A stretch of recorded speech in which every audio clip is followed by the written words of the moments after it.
Magandang buhay po mga kananay.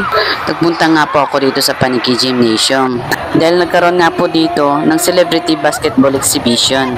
Dumating nga po dito sila Joko Diaz, Mark Heras, Joseph Pitangcol, Matt Evans, JC Tuseco, Onyok Velasco, Gab Lagman, Bern Franco, at Jason Abalos. Lumampa nga rin po dito ang ating mga kandidata ng Miss Paniki.